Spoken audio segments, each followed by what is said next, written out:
بسم اللہ الرحمن الرحیم۔ السلام علیکم ورحمۃ اللہ۔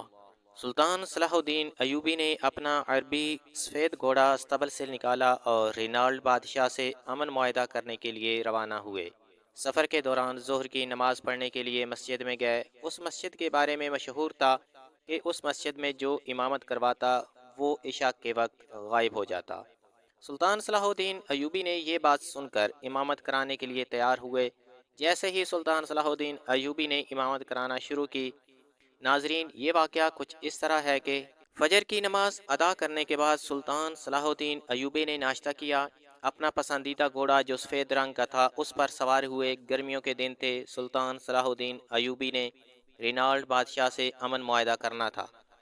رینالڈ بادشاہ جو کہ غیر مسلم تھا، وہ اکثر سلطان صلاح الدین ایوبی کے ساتھ جنگ کرتا رہتا تھا۔ سلطان صلاح الدین ایوبی نے جب بھی کوئی مشکل کام کرنا ہوتا تو اپنے بزرگ سے مشورہ کرتے تھے۔ وہ بزرگ روحانی پیشوا تھے۔ معمول کے مطابق سلطان صلاح الدین ایوبی نے ان سے اجازت طلب کی اور سفر پر روانہ ہو گئے۔ اس سفر کے لیے انہوں نے اپنا سفید بہترین دوڑنے والا گھوڑا لیا۔ وہ رینالڈ بادشاہ سے امن معاہدہ اس لیے کرنا چاہتے تھے کیونکہ جنگوں میں دونوں کے نقصانات ہوتے تھے۔ سفر کے دوران ان کا گزر ایک گاؤں سے ہوا۔ ظہر کی نماز کا وقت تھا۔ انہوں نے اس گاؤں میں ایک مسجد دیکھی۔ مسجد کے باہر پانی کے کنویں سے وضو کیا، ظہر کی نماز ادا کی۔ نماز ادا کرنے کے بعد آپ نے محسوس کیا کہ اس مسجد میں لوگ نماز نہیں پڑھتے۔ مسجد کافی بڑی تھی اور خوبصورت تھی۔ سلطان صلاح الدین ایوبی مسجد سے باہر آئے اور ایک بزرگ کسان سے پوچھا کہ یہاں پر مسجد کس نے بنوائی تھی اور نمازی کیوں نہیں آتے جبکہ یہاں پر کافی زیادہ لوگ ہیں؟ بزرگ کسان نے بتایا کہ یہ مسجد ایک چودھری نے بنوائی تھی، اس کی کوئی اولاد نہیں تھی۔ چودھری بیمار ہو گیا، اس نے اپنی ساری جائیداد غریبوں اور ضرورت مندوں میں تقسیم کر دی۔ اس مسجد کی جگہ اس کا گھر تھا، اس نے اپنا گھر گرا کر مسجد تعمیر کروائی۔ بزرگ کسان نے سلطان صلاح الدین ایوبی کو بتایا کہ جب کوئی امام اس مسجد میں امامت کرواتا ہے تو عشاء کے وقت دیے بجھ جاتے ہیں اور ہر طرف اندھیرا ہو جاتا ہے اور امام صاحب غائب ہو جاتے ہیں۔ پہلی دفعہ ایسا ہوا تو ہم نے سوچا کہ شاید قاری صاحب کی کسی کے ساتھ دشمنی ہوگی، وہ ان کو اٹھا کر لے گئے ہوں گے۔ جب دوسرے امام کو لوگوں نے غائب ہوتے دیکھا تو وہ ڈر گئے۔ اب وہ نماز گھر میں ادا کرتے ہیں، مسجد میں آنے سے ڈرتے ہیں۔ پہلے جو قاری صاحب تھے انہوں نے یہاں کے لوگوں کو دین کی طرف بلایا تھا، ان کی باتیں لوگ مانتے تھے، یہ مسجد نمازیوں سے بھری ہوتی تھی۔ لیکن جب سے یہ حادثہ ہوا ہے لوگ مسجد میں نہیں آتے، ان کے ایمان کمزور ہو چکے ہیں، بچے قرآن پاک کی تعلیم نہیں لیتے۔ یہ ساری باتیں سلطان صلاح الدین ایوبی نے سنی تو فیصلہ کیا کہ میں آج اس راز سے پردہ اٹھاؤں گا، آخر اس کے پیچھے کون ہے۔ سلطان صلاح الدین ایوبی نے بزرگ کسان کو کہا کہ اعلان کرا دو، آج میں امامت کراؤں گا، نمازیں باجماعت ادا ہوں گی۔ سلطان صلاح الدین ایوبی نے عصر اور مغرب کی نمازوں کی امامت کرائی۔ بزرگ کسان نے سلطان صلاح الدین ایوبی کو اپنے گھر لے گئے اور انہیں کھانا کھلایا۔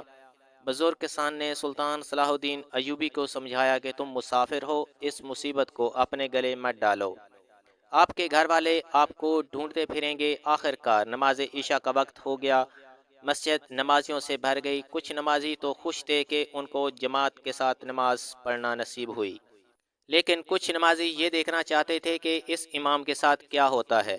عشاء کی جماعت کے لیے اقامت ہوئی، نمازیوں کی صفیں بن گئیں۔ مسجد ایسے نمازیوں سے بھری ہوئی تھی جیسے نماز عید میں بھر جاتی ہے۔ پہلی دو رکعتیں مکمل ہوئی۔ تیسری رکعت میں جب سلطان صلاح الدین ایوبی سجدے میں گئے تو روشنی بجھ گئی اور امام صاحب یعنی سلطان صلاح الدین ایوبی مصلی سے غائب ہو گئے۔ بزرگ کسان کہنے لگا، میں نے اسے کہا بھی تھا کہ اپنی جان خطرے میں مت ڈالو، لیکن اس نے میری بات نہیں مانی۔ کچھ نے کہا ہمیں ان کو ہر حال میں تلاش کرنا چاہیے۔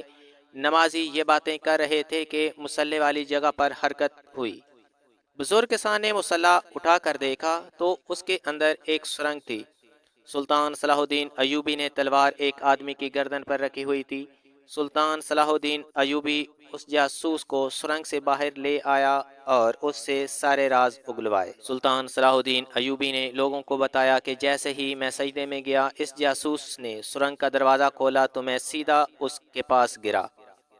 جاسوس نے میرے اوپر حملہ کیا لیکن میں محفوظ رہا۔ سلطان صلاح الدین ایوبی نے بتایا کہ اس گاؤں کے پاس جو علاقہ ہے وہ رینالڈ بادشاہ کی ملکیت ہے۔ وہ مسلمانوں کو اپنے دین سے دور رکھنا چاہتا تھا، اس وجہ سے اس نے یہ سرنگ بنائی۔ سلطان صلاح الدین ایوبی اگلی صبح گاؤں کی طرف روانہ ہوتے ہیں جہاں رینالڈ بادشاہ موجود تھا۔ سلطان صلاح الدین ایوبی نے اس جاسوس کا سر قلم کر کے رینالڈ کو بھیج دیا۔ سلطان صلاح الدین ایوبی نے جب اس کا سر قلم کیا تو چاروں طرف لوگ ہی لوگ تھے۔ سلطان صلاح الدین ایوبی رینالڈ بادشاہ سے امن معاہدہ کرتے وقت اس جاسوس کا سر رینالڈ کو پیش کیا۔ رینالڈ اس کو دیکھتے ہی پریشان ہو گیا، اسے مجبوراً معاہدہ کرنا پڑا۔ چینل کو سبسکرائب نہیں کیا تو سبسکرائب کر لیں۔ ملتے ہیں کل ایک نئی ویڈیو کے ساتھ، تب تک اجازت دیجیے، اللہ حافظ۔